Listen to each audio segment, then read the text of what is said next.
হবে এর তার পিতা দুনিয়ার মধ্যে নাই, কিন্তু ছেলে আজকে আনফার নিচ্ছে। আলহামদুলিল্লাহ কিছুদিন পর কোরআন শরীফ পড়বে, আল্লাহ যদি কবুল করে কোরআন হাফেজ হবে, আলেম হবে, জগৎ বাসা আলেম হবে। আর কি লাগবে দুনিয়ার মধ্যে? একটা সন্তান যদি রেখে চলে যায়, হুজুর আমার তো সন্তান নাই, কোরআন পড়িনা ছাত্রদেরকে আমি হাত বোলাই দিয়েছি। আল্লাহ তাআলা হাদিসের মধ্যে আছে তাদের আমার সগীরা গুনাহ যত ছোট গুনাহ আছে সবগুলো আল্লাহ তাআলা মাফ করে দেবেন, কিন্তু তাকওয়া নিয়ে একটা পাঞ্জাবি ছেড়ে দিলাম অথবা একটু মাথার মধ্যে চাল দিলাম সবের নিয়তে, আল্লাহ তাআলা তার আমলনামার মধ্যে এতটুকু কি রাখবে? সগীরা গুনাহ যতটুকু আছে সমস্ত সগীরা গুনাহ আল্লাহ তাআলা মাফ করে দিবেন। আমি কিন্তু কথা বাড়াবো না, আমাদের হুজুর মেহমান আছে, হুজুরের কাছে আমি দুঃখিত।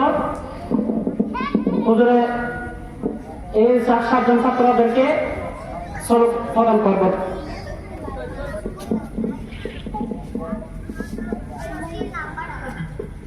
আলহামদুলিল্লাহ, এখন আপনাদের সামনে মূল্যবান তকলিফ পেশ করবেন গদরিয়া থানার গৌরব উদীয়মান বক্তা, তরুণদের অহংকার, হযরতুল আল্লাম জনাব হযরত মাওলানা হাফেজ আব্দুল্লাহ বাইদি খতিব ইসলামপুর উত্তরপাড়া কেন্দ্রীয় জাম মসজিদ। হুজুরের কাছ থেকে অত্র মাদ্রাসার ছাত্রছাত্রীদেরকে সবক প্রদান করার জন্য সবিনয় অনুরোধ করছি।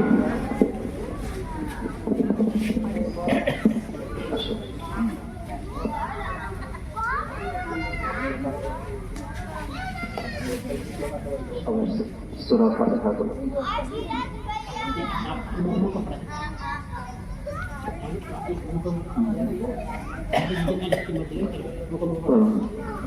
أعوذ بالله من الشيطان الرجيم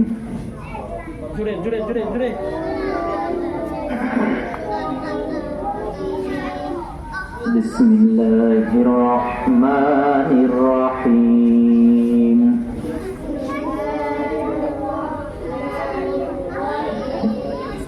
ربي زدني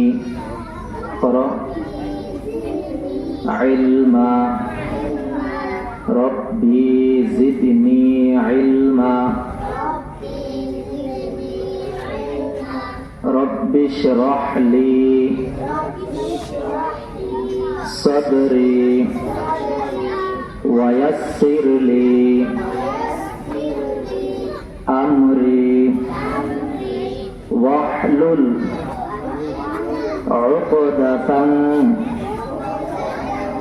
من لساني يفقه قولي بسم الله الرحمن الرحيم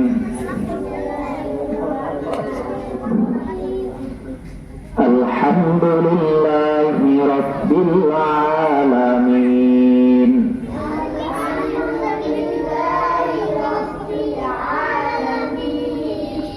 الرحمن الرحيم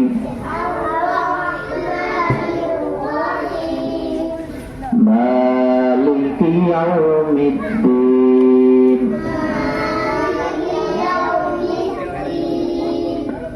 إياك نعبد وإياك نستعين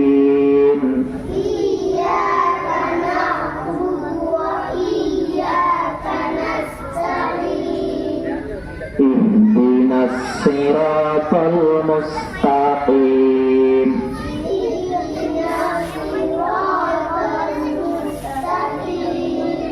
صراط الذين أنعمت عليهم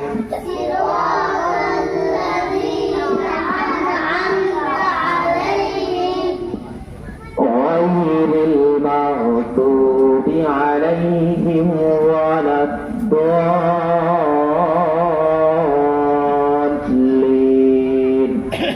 غير المغضوب عليهم ولا الضالين صدق الله العظيم.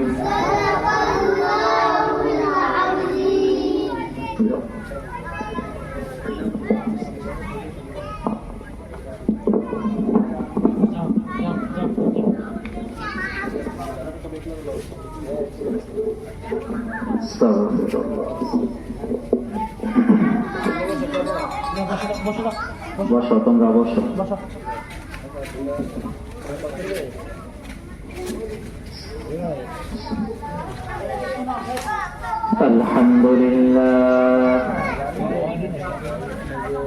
আলহামদুলিল্লাহ الذي جعل الشمس والقمر بحسبان والنجم والشجر يسجدان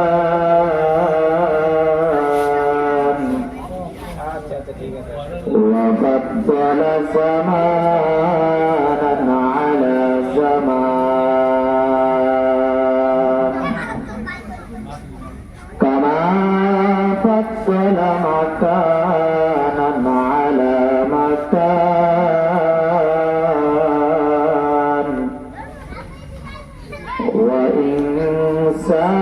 وإنسانا على إنسان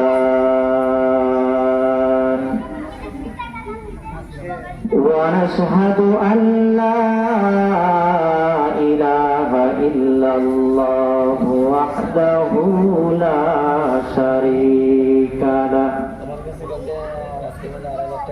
أما بعد فأعوذ بالله من الشيطان الرجيم. بسم الله الرحمن الرحيم.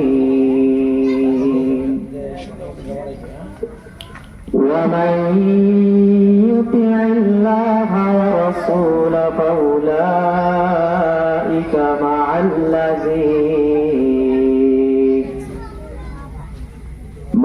الذين أنعم الله عليهم من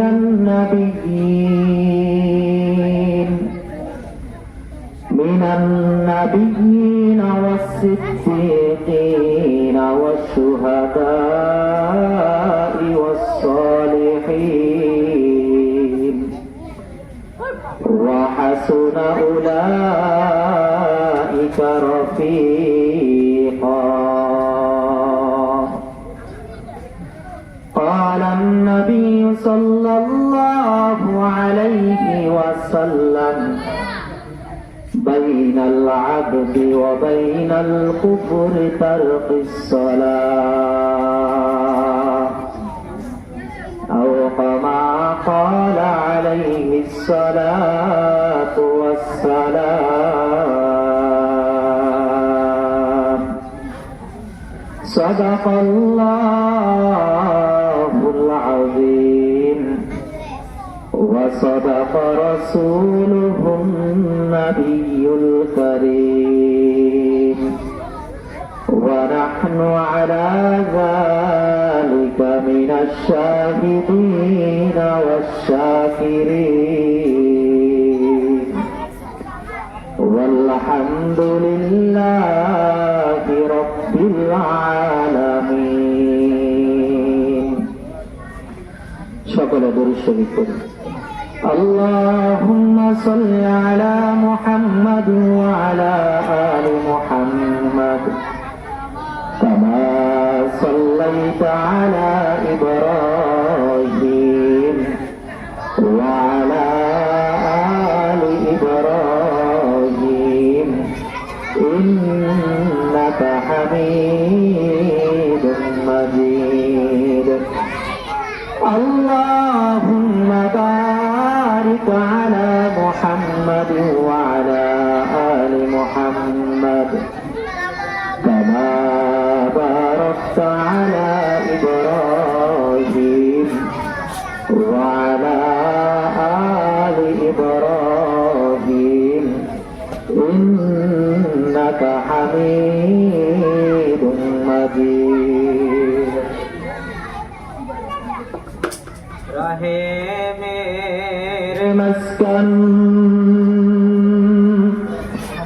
रहे मेरे मस्कन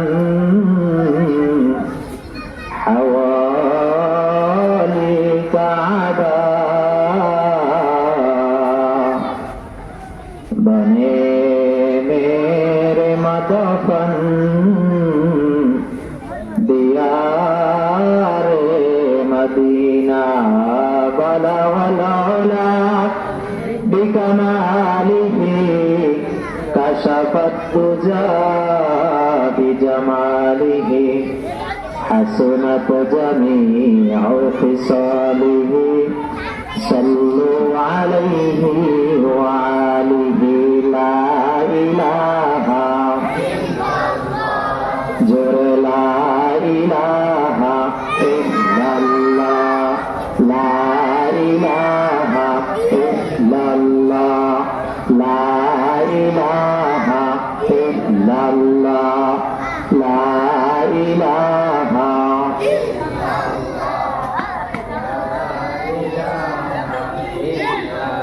ला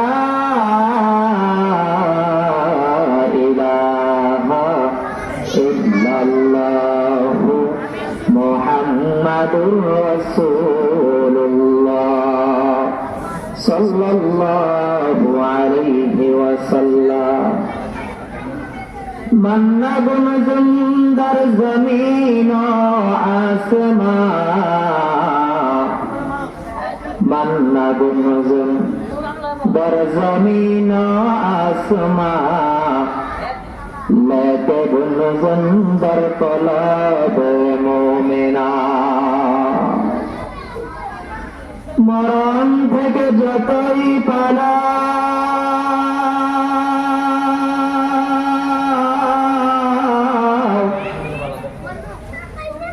মরণ থেকে যতই পালাও মরণ তোমায় লইবে ঘিরে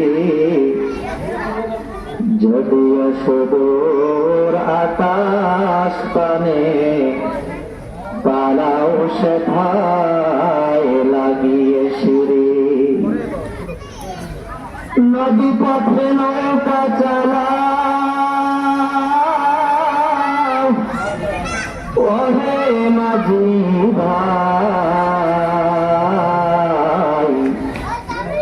জীবনের বেলা দুবার আগে আগে ওপার যেতে চাই আলহামদুলিল্লাহ আল্লাহ রাব্বুল আলামিনের দরবারে কালিমাতু শুকর ও সুজুদ যে মহান রব্বুল আলামিন আপনাকে আমাকে সুস্থতার নিয়ামত দান করে গোয়ালগাঁও ঈদগাহ গোরস্তান হাফিজিয়া নুরানিয়া মাদ্রাসার মাহফিলে আশার বাসার তৌফিক দান করেছেন সকলে জবানটা ছেড়ে বলি আলহামদুলিল্লাহ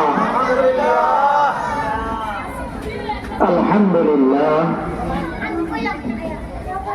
আসলে এত বড় মহল্লা এত বড় গ্রাম দিনী মজমায় দিনী মাহফিলে মানুষ নাই যদি আজকে কোনো গানের আয়োজন করা হতো কোন নর্তকীর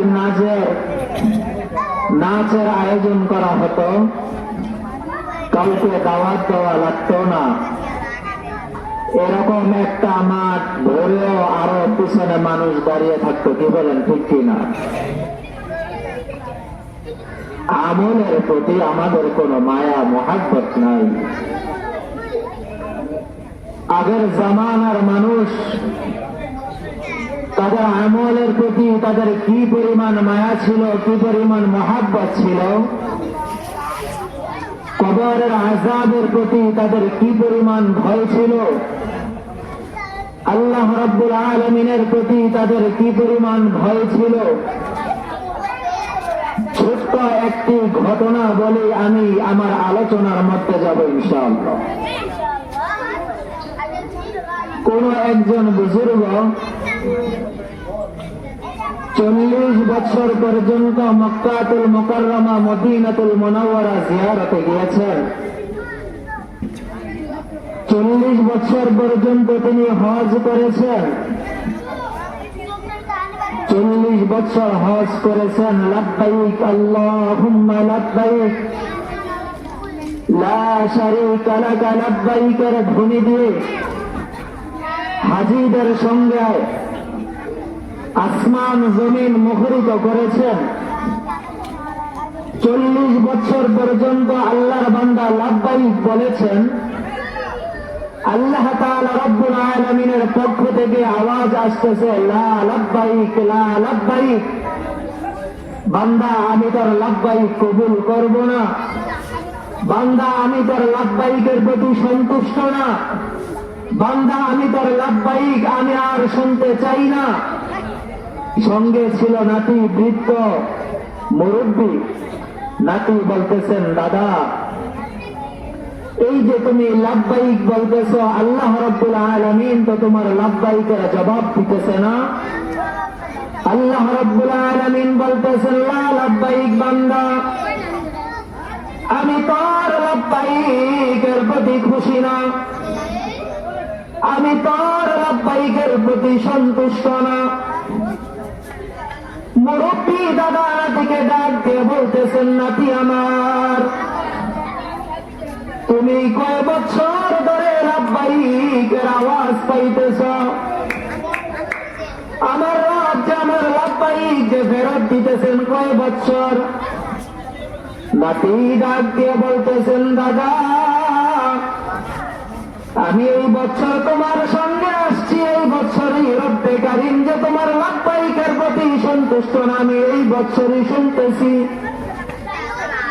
দাদা ডাক দিয়ে বলে, নাতি আমার, দীর্ঘ 40 বছর পর্যন্ত আমি কাবা চত্বরে লাব্বাইক আল্লাহুম্মা লাব্বাইকের ধ্বনি দিতেছি। আমার রব্বে কারীমকে আমি ডাক দিতেছি।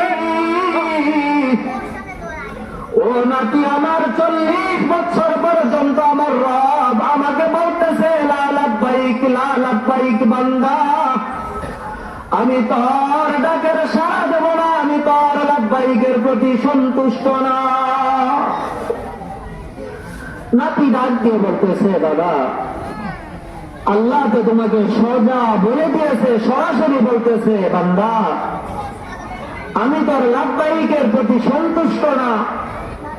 বান্দা আমি তোর লাব্বাইক কবুল করব না। তারপরও কেন তুমি দীর্ঘ 40 বছর পর্যন্ত আল্লাহকে ডাকতেছ? মুরব্বী দাদা ডাক দিয়ে বলে, নাতি আমার, আমার আল্লাহকে ছাড়া আর কোন আল্লাহ আসেনি। সকলে আওয়াজ করে বলেন, আল্লাহকে ছাড়া আর কোন আল্লাহ আসেনি। আপনার আমার হায়াতের মালিককে, সকলে জবানটা ছেড়ে বলেন, হায়াতের মালিককে, জবানের মালিককে, লাব্বাইক পাওয়ার মালিককে, সেজদা পাওয়ার মালিককে। দাদা ডাক দিয়ে বলতেছে, নাতি আমার, আমার রব ছাড়া আর কোন রব নাই। আমার রব আমার লাব্বাইক ফেরত দিতেছে, আর কোন আমার রব নাই। যাবে আর কোন রবের দরবারে গিয়ে আমি আমার রবকে ডাক দিব। আমার রব যদি আমাকে ফিরাইয়া দেয়, আমার আল্লাহকে ছাড়া তো আমার কোন আল্লাহ নাই।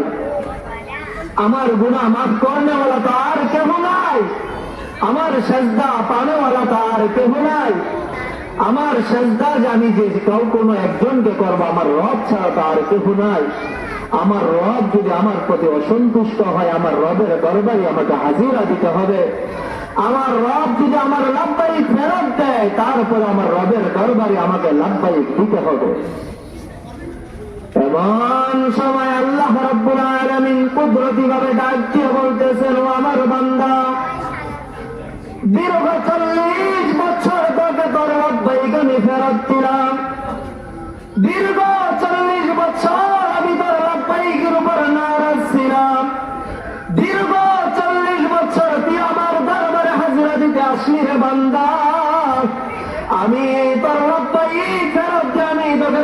অপেক্ষা করলাম, তুই তোর রবকে ছাড়া আর কারো দরবারে চলে যাও।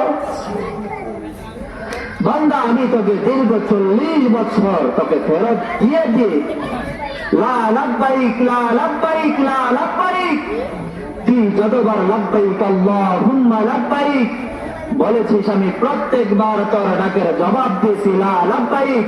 আমি তোর লাব্বাইকের প্রতি সন্তুষ্ট না, আমি তোর লাব্বাইক কবুল করব না। বান্দা আমি তোর লাব্বাইকের প্রতি সন্তুষ্ট না। এইভাবে দীর্ঘ 40 বছর তোকে ফেরত দিলাম।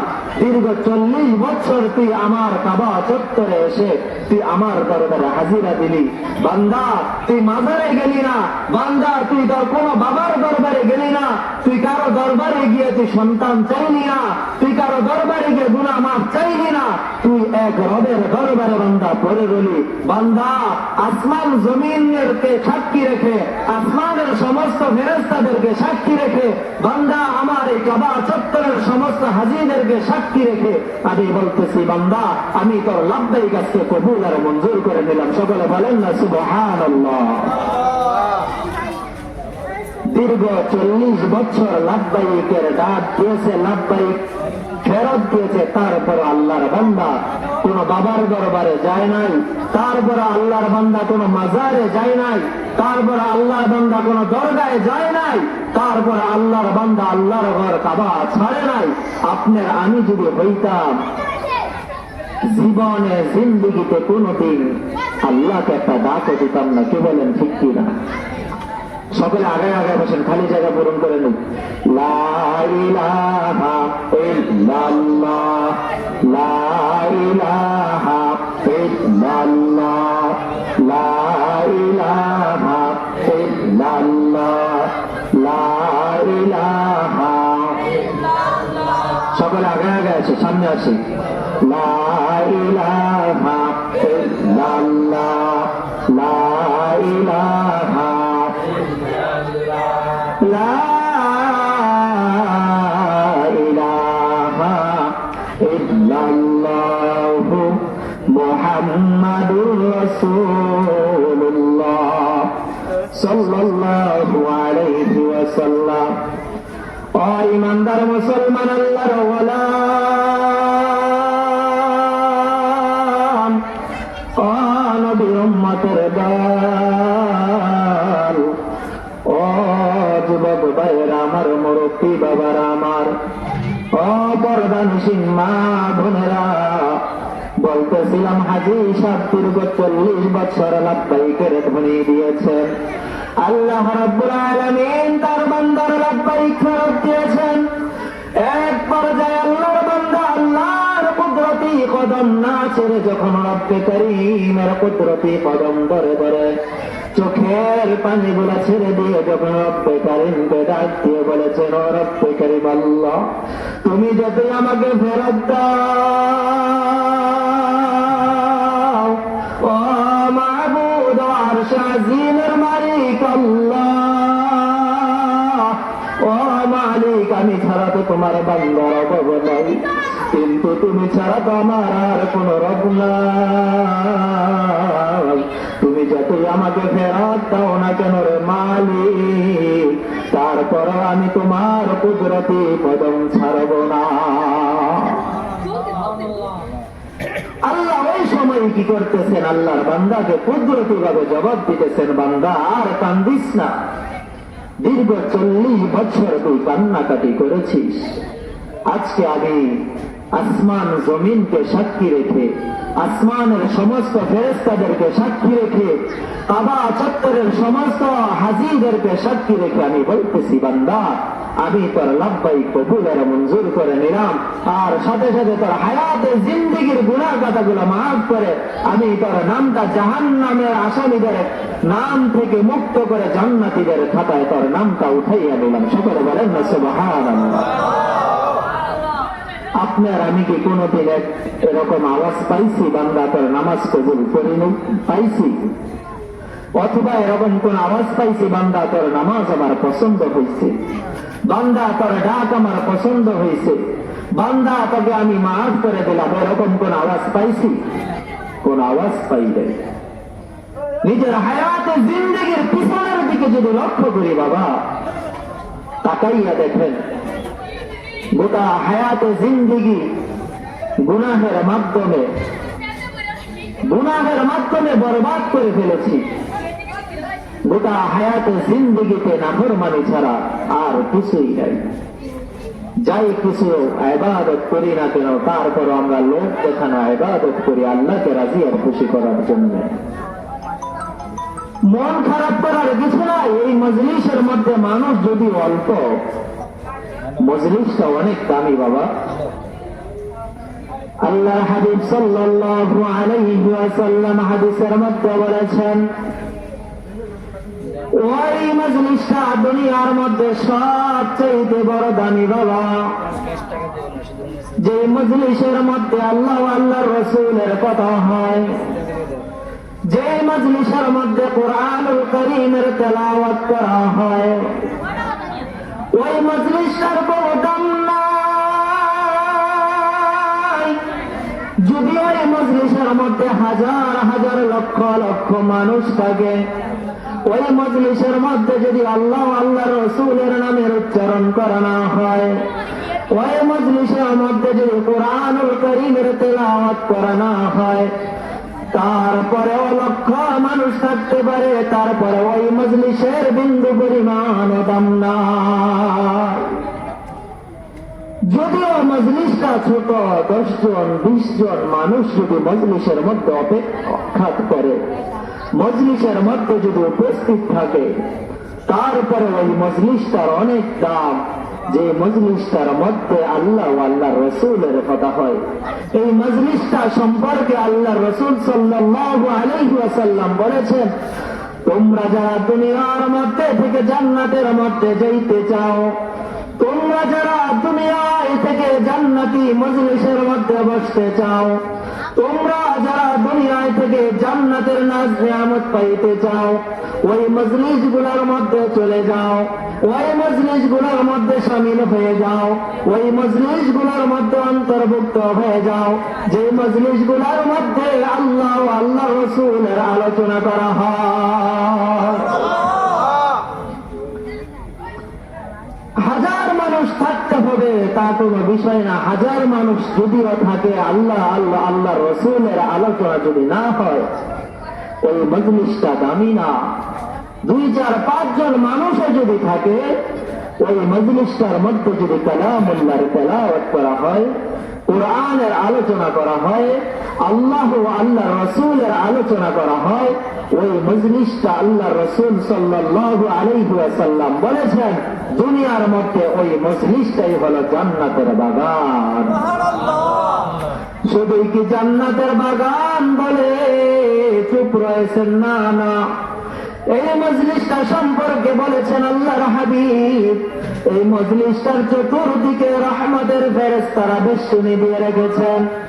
একজন ফেরেশতার কাঁধে আরেকজন ফেরেশতা, আরেকজন ফেরেশতার কাঁধে আরেকজন ফেরেশতা, এইভাবে আসমান পর্যন্ত ফেরেশতারা চতুর্দিকে বেষ্টনী দিয়ে রেখেছেন। এই মজলিসটার মধ্যে আল্লাহর রাসূলের হাদিস অনুযায়ী রহমতের বৃষ্টি নাজিল হচ্ছে। সুবহানাল্লাহ বলবেন, রহমতের বৃষ্টি নাজিল হচ্ছে। আল্লাহর হাবিব সাল্লাল্লাহু আলাইহি ওয়াসাল্লাম বলেন, এই মজলিসগুলোর মধ্যে যদি আল্লাহর কোন বান্দা যদি বসে যায়, আল্লাহর কোন বান্দি যদি পর্দার আড়ালে যদি মজলিসগুলোর মধ্যে কি আলোচনা করা হয়, আলোচনাগুলো শোনার জন্য যদি দুনিয়াবি সমস্ত কাজ থেকে ফারেক করে নিজেকে যদি ঘরের কোন কোণের মধ্যে যদি আল্লাহর দিকে তাওয়াজ্জু হয়ে দেন ও খেয়ালের সাথে যদি এই মজলিসের আলোচনাগুলো যদি শুনে, আল্লাহর হাবিব সাল্লাল্লাহু আলাইহি ওয়াসাল্লাম বলেছেন, এই মজলিসের শুরু থেকে শেষ পর্যন্ত কোন আল্লাহর বান্দা, কোন আল্লাহর বান্দি যদি দ্বীনের আলোচনাগুলো যদি শুনে, দোয়া করার আগ পর্যন্ত, দোয়া করার শেষ পর্যন্ত আল্লাহ রাব্বুল আলামিন ওই সকল বান্দা এবং বান্দীদের পিছনের সমস্ত হায়াতের জিন্দেগির গুনাহ কথাগুলো মাফ করে দেন। আপনার আমি এখন বুঝতেছি না এই মজলিসটার কেমন দামি। আপনার আমার সামনেই গোরস্থান, কবরস্থান। আজকে তারা বুঝতেছেন এই মজলিসটার প্রবন্ধনে। তারা আজকে আফসোস করতেছে, হায় আফসোস, আজকে দুনিয়ার মধ্যে যেরকম জান্নাতের বাগান মিলানো হয়েছে, জান্নাতি মাজমা মিলানো হয়েছে, দুনিয়ার মধ্যে থেকে জান্নাতি মাজমার মধ্যে বসে নাই। ও আমার সন্তান, ও আমার ভাই, কবর থেকে কারো বাবা, কবর থেকে কারো মা, কবর থেকে কারো সন্তান ডাক দিয়ে বলতেছে, ও আমার সন্তান, ও আমার ভাই, ও আমার বাবা, ওই যে গোয়ালগাঁও ঈদগাহ ময়দানে কবরস্থানের পাশে মাদ্রাসা কর্তৃপক্ষ জান্নাতে বাগান মিলাইছে, জান্নাতি বাগান মিলাইছে।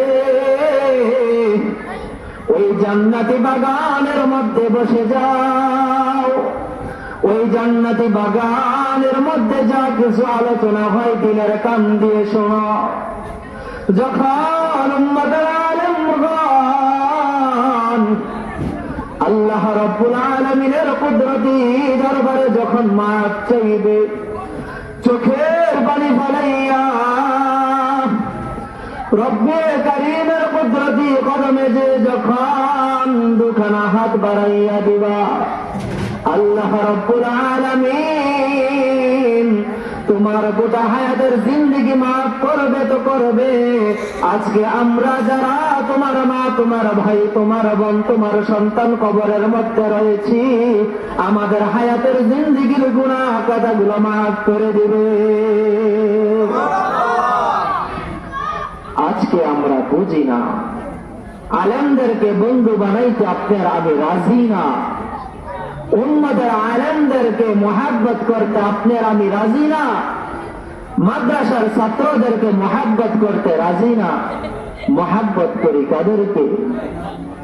যারা ঘুষখোর, সুদখোর, সমাজের মধ্যে প্রভাবশালী, তাদের সাথে আমরা কি রাখি? মোহাব্বত রাখি, তাআল্লুক রাখি। কিন্তু আলেমের সাথে আপনার আমি মোহাব্বত রাখতে রাজি না। কেন? আলেমের সাথে যদি মোহাব্বত রাখি, দুনিয়ার মধ্যে তো লাভ দেখতেছি না তার জন্য, কিন্তু লাভ কখন? দুনিয়া থেকে বিদায় হয়ে যাওয়ার সঙ্গে সঙ্গেই লাভবান হয়ে যাবে। সকলে বলেন না সুবহানাল্লাহ। আমি যে আয়াতে কারিমা পাঠ করেছি সূরাতুন নিসার 69 নম্বর আয়াত, আল্লাহ রাব্বুল আলামিন বলতেছেন, বান্দা, দুনিয়ার মধ্যে 4 শ্রেণীর মানুষের সঙ্গে তোমরা বন্ধুত্ব করো। কয় শ্রেণীর সাথে? 4 শ্রেণীর মানুষদেরকে তোমরা মোহাব্বত করো, 4 শ্রেণীর মানুষদের সঙ্গে তোমরা বন্ধুত্ব করো। যদি এই 4 শ্রেণীর মানুষদের সঙ্গে তোমরা বন্ধুত্ব করতে পারো বাবা, যদি এই 4 শ্রেণীর মানুষের সঙ্গে যদি সম্পর্ক রাখতে পারো বাবা, তাহলে তোমরা দুনিয়ার মধ্যে সবচেয়ে উত্তম বন্ধু পেয়ে গেল।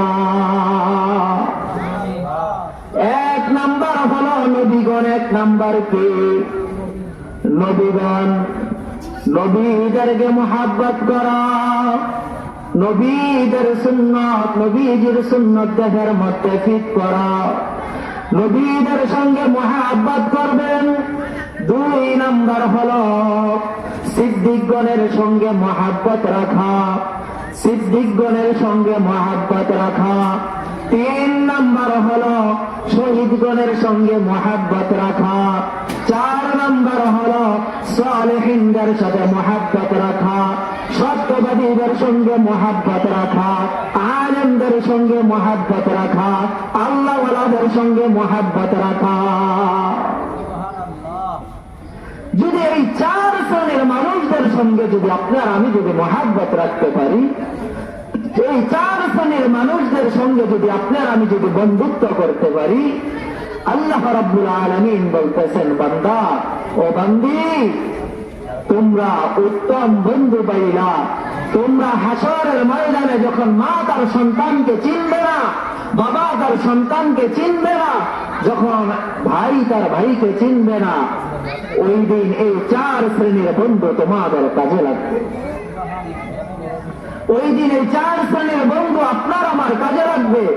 নবীগণ হাসরের ময়দানে আপনার আমার কাজে লাগবে, সিদ্দিকগণ হাসরের ময়দানে আপনার আমার কাজে লাগবে, শহীদগণ হাসরের ময়দানে আপনার আর আমার কাজে লাগবে, আলেমগণ হাসরের ময়দানে আপনার আর আমার কাজে লাগবে।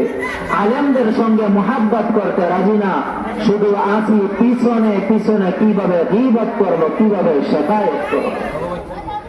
যে আলেমের পিছনে নামাজ পড়তেছি, যে ইমামের পিছনে নামাজ পড়তেছি, নামাজ থেকে বের হয়ে দোকানের মধ্যে কয়েকজন মিলে ইমামের বদনাম করতেছি, আছে কিনা? আছে কিনা? যে আলেম মার জানাজা পড়াইল, যে আলেম বাবার জানাজা পড়াইল, যে আলেম সন্তানের জন্মের সময় ডান কানে আজান বাম কানে ইকামত দিল, আবার যে আলেম ছাড়া কবরের বাসিন্দা হওয়া যাবে না, যে আলেম ছাড়া জানাজা পড়া যাবে না, আজকে ওই আলেমদের সঙ্গে মুহাব্বত রাখতে রাজি না। কিভাবে তাদের সাথে দুশ্মনী করব, কিভাবে তাদের দুশ্চর্চা করব, কিভাবে তাদের গীবত আর শিকায়ত করব, সেগুলা নিয়ে আজকে আমি আর আপনি ব্যস্ত। কি বলেন, ঠিক কিনা? না, তাদের সঙ্গে বিদ্বেষ স্থাপন করা যাবে না, তাদের সঙ্গে শত্রুতা স্থাপন করা যাবে না, তাদের গীবত শিকায়ত করা যাবে না। তাদের সঙ্গে কি করতে হবে? বন্ধুত্ব করতে হবে। তাদের সঙ্গে কি রাখতে হবে? বন্ধুত্বের সম্পর্ক রাখতে হবে। আল্লাহ রাব্বুল আলামিন বলতেছেন, ও আমার বান্দারা, তোমরা যদি এই 4 শ্রেণীর মানুষের সঙ্গে যদি তোমরা সম্পর্ক রাখতে পারো, এই 4 শ্রেণীর মানুষের সঙ্গে যদি তোমরা বন্ধুত্ব করতে পারো, হাসরের ময়দানে যখন মা তার সন্তানকে চিনবে না, বাবা তার সন্তানকে চিনবে না, ভাই তার ভাইকে চিনবে না, আত্মীয় স্বজন যখন অন্য একজনকে চিনবে না, বন্ধু যখন তার বন্ধুকে চিনবে না, ওই দিন এই 4 শ্রেণীর মানুষ তোমাদের কাজে লাগবে। এই 4 শ্রেণীর মানুষের সঙ্গে যদি তোমরা সম্পর্ক রাখতে পারো, যখন তারা জান্নাতের মেহমান হয়ে যাবে, এই 4 শ্রেণীর মানুষদেরকে আল্লাহ রাব্বুল আলামিন হাসরের দিন সুপার পাওয়ার দেওয়া হবে। এই 4 শ্রেণীর মানুষদেরকে কেমন পাওয়ার দেওয়া হবে? শহীদগণদেরকে পাওয়ার দেওয়া হবে, সিদ্দিকগণদেরকে পাওয়ার দেওয়া হবে, আলেমদেরকে পাওয়ার দেওয়া হবে। নবীগণ সর্বপ্রথম সুপারিশ করবে, তারপর সিদ্দিকগণ সুপারিশ করবে, তারপর শহীদগণ সুপারিশ করবে, তারপর আলেমগণ সুপারিশ করবে। আলেমের সঙ্গে যদি সম্পর্ক রাখা যায়, আলেমকে যখন জান্নাতের মেহমান বানিয়ে দেওয়া হবে, যখন জান্নাতের সার্টিফিকেট যখন দিয়ে দেওয়া হবে, ওই দিন যদি কোন জাহান্নামের আসামি পর্যন্ত গিয়ে যদি বলে, ওগো আল্লাহর বান্দা, আজকে আপনি জান্নাতের মেহমান হয়ে গিয়েছেন, ওই যে দুনিয়ার মধ্যে আপনাকে আমি বড় মুহাব্বত করতাম, দুনিয়ার মধ্যে আপনার সঙ্গে বড় মুহাব্বত রেখেছি, দুনিয়ার মধ্যে মানুষরা আপনার গীবত করেছে, আপনার শিকায়ত করেছে, আপনার সঙ্গে শত্রুতা করেছে, কিন্তু দুনিয়ার মধ্যে আমি আপনার শুভাকাঙ্ক্ষী ছিলাম, দুনিয়ার মধ্যে আপনার ওজুর পানি আমি এগিয়ে দিয়েছিলাম, দুনিয়ার মধ্যে আপনাকে আমি 1 গ্লাস পানি পান করিয়েছিলাম, দুনিয়ার মধ্যে আপনাকে আমার ঘরে 1 বেলা মেহমানদারি করিয়েছিলাম, বড় মুহাব্বত করে, ও দুনিয়ার কোন স্বার্থের জন্য নয়। আজকের এই হাসরের দিনে মুসিবতের মধ্যে আপনার সুপারিশ পেয়ে জান্নাতের মেহমান হবে সেই জন্য। আজকে আপনি কিভাবে আমাকে ছেড়ে জান্নাতে চলে যাবে? ওই দিন আল্লাহর বান্দা আলেমগণ যখন সুপারিশ করবে, আলেমগণ যখন সুপারিশ করবে, আল্লাহ রাব্বুল আলামিন কি করবেন? ওই দিন আলেমদের সুপারিশ করার সঙ্গে সঙ্গে জাহান্নামীদেরকে আল্লাহ রাব্বুল আলামিন জাহান্নাম থেকে মুক্ত করে জান্নাতের ফয়সালা দিয়ে দেবেন। সকলে বলেন না সুবহানাল্লাহ। এই জন্য আলেমদের সঙ্গে বন্ধুত্ব রাখবো না শত্রুতা করব? বন্ধুত্ব করব না শত্রুতা করব?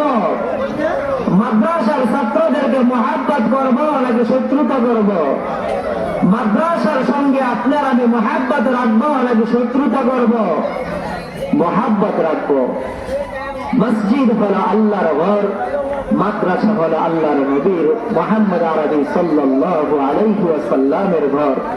মাদ্রাসার সঙ্গে যারা মহাব্বত রাখলো তারা স্বয়ং মুহাম্মদ আরবি সাল্লাল্লাহু আলাইহি ওয়াসাল্লামকে যেন তারা মহাব্বত করলো। আল্লাহ রাব্বুল আলামিনের হুকুম আহকাম অনুযায়ী রাসূল আরবি সাল্লাল্লাহু আলাইহি ওয়াসাল্লামের তরিকা অনুযায়ী বাকি জিন্দেগি যাপন করার তৌফিক দান করুক। আমিন।